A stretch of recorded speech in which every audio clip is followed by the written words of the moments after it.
नमस्कार। हम पहुंच चुके हैं देवरिया जिला के पथरदेवा में। यहाँ नगर निकाय का चुनाव हो रहा है और इस साल ही पथरदेवा आया है नगर पालिका में। चलिए आज बात करते हैं एक कैंडिडेट से। नमस्कार सर। जी नमस्कार। अपना परिचय बताइए थोड़ा। मुझे लोग मान सिंह पटेल कहते हैं जी।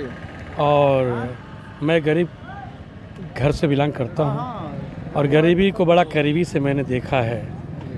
जुलाई 97 में एक मुहिम मैंने छेड़ा था कि आदमी आज पैदा हुआ कल चला जाएगा, समाज में कुछ करके जाया जाए। इसी नीयत से 97 में मन में ख्याल आया कि विधवा बच्चों को गोद लेके मैं पढ़ाऊँ।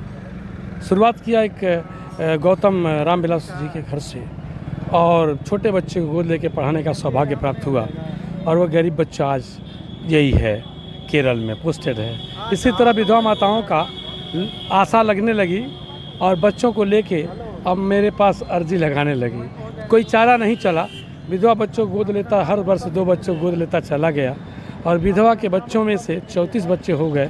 आज 14 नौकरी पर पाए हैं। ये मेरा सौभाग्य नहीं है, आप सबका आशीर्वाद है।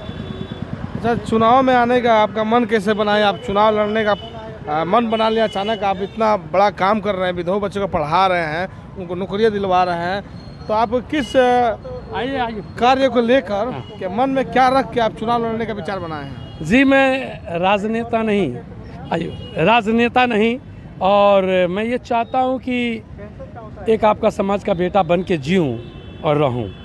इसीलिए लड़कियाँ जो झोपड़ी में मैं घूम रहा था, चुनाव के दरमियान देख रहा था कि कुछ बेटियां हैं सिसक रही हैं, उनके बाप के पास पैसे नहीं हैं और वो पैसे के अभाव में चाहती तो हैं पढ़ना, लेकिन माँ बाप के पास पैसे नहीं है, पढ़ नहीं पाती हैं और एक बच्ची को इंटर तक पढ़ाने में लगभग कम से कम 60,000 रुपया व्यय होता है।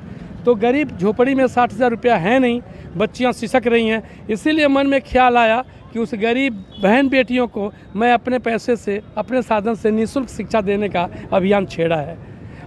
आप तो निःशुल्क पढ़ा भी रहे हैं कुछ दिनों से, लेकिन ये इस क्षेत्र में दिग्गज नेता जो है बड़े बड़े पार्टियों से चुनाव लड़ रहे हैं, तो क्या उसमें आपका कुछ प्रभाव रहेगा कि नहीं रहेगा?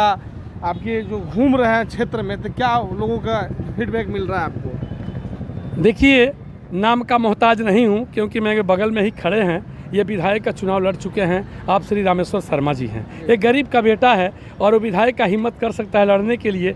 लकीर खींच रहा हूँ हिंदुस्तान की धरती पर। बहन बेटियों के पास पैसे नहीं हैं, माँ बाप के पास, फिर भी मैं पढ़ाऊँगा बहन बेटियों को, अपने पैसे से पढ़ाऊँगा। जो भी है अर्थाशक्ति है, मैंने ऐलान किया है कि ये पथरदेवा न्याय पंचायत की जनता सुने मेरी आवाज़ को और हर घर की बहन बेटियां पढ़ेगी मेरे पैसे से, निःशुल्क शिक्षा होगी और 12वीं कक्षा तक एक पैसा नहीं लगेगा और पढ़ाने को ये बेटा तैयार है। उनकी वोट की कीमत चुक जाएगी। आइए इनसे बात करते हैं। नमस्कार सर। धन्यवाद। अपना परिचय देकर बात करते हैं। रामेश्वर शर्मा। मैं पिछले अभी 338 विधानसभा पथरदेवा से चुनाव लड़ा था MLA का। तो आप इनके सपोर्ट में खड़े हैं, तो क्या आपको लगता है कि कहाँ तक ये पहुँचेंगे? क्या इनकी स्थिति रहेगी? कुछ बता सकते हैं? सपोर्ट जनता करेगी, हम व्यक्तिगत नहीं कर पाएंगे क्योंकि यह हक अधिकार जनता का है कि हमको अपना प्रतिनिधित्व करने के लिए कैसे प्रत्याशी को चुनना चाहिए जो आने वाले समय में हमारे साथ सुख दुख में और हमारे भविष्य के बारे में, हमारे क्षेत्र के बारे में, विकास के बारे में वह सोच सके और आने वाले समय में हमारा विकास करे। कहीं ना कहीं ये जो कैंडिडेट खड़े हैं अपने विचार से खड़े हुए ये बता रहे हैं कि अनाथ बच्चियों को पढ़ाते हैं और नौकरी तक दिलवाने का काम किया है इन्होंने। चलिए इनसे साथ में और खड़े हैं, उनसे बात करते हैं। थोड़ा मास्क निकालिए अपना, इनके बारे में कुछ बताइए, कुछ कहिए। इनके सपोर्ट में कितने लोग खड़े हैं, क्या है क्षेत्र में, इनके बारे में कुछ? क्षेत्र में तो इनका नाम है, चारों तरफ है, सभी लोग जानते हैं और जो सर काम कर रहे हैं बढ़िया ही कर रहे हैं। लड़कियों को उसे पढ़ाना लिखाना, कहीं ना कहीं जीतेंगे तो और ज़्यादा संख्या में बच्चों का सहयोग करेंगे, अनाथ बच्चियों का साथ देंगे। ये यही मानसिकता लेके आप चुनाव लड़ रहे हैं? जी हाँ, और चिराग देते हैं रोशनी दुनिया को, मगर खुद अंधेरे में ज़िंदगी गुजार लेते हैं। खुशी मिले या न मिले कोई गम नहीं मित्रों, फूल कांटों में रहकर खुशबू बहार देते हैं। और इसी आशा विश्वास के साथ चुनाव में मैं उतरा हूँ कि बहन बेटियों का आशीर्वाद और वोट इस पर जनता देगी बहन बेटियों के पढ़ाई के नाम पर। और जनता को मैं चरणों में नमन बंदन करता हूँ कि मेरी अपील को ज़रूर मेरी अर्जी पर विचार करेगी और मुझे करेगी और जिताएगी भी। इसी आशा और साथ के विश्वास के साथ मैं अपना नाम का मोहताज नहीं हूँ। ना पूछो नाम हमें बेनाम रहने दो, ना कुरेदो खा कंगार दबे रहने दो। ऐ महलों की छतों से तमाशा देखने वालों, हम ईंट हैं नींव की ईंट हमें रहने दो। चले चुनाव चिन्ह के बारे में अपना बता दीजिए। मेरा चुनाव चिन्ह माननीय श्रद्धेय आदरणीय बीपी सिंह जी अमर रहें।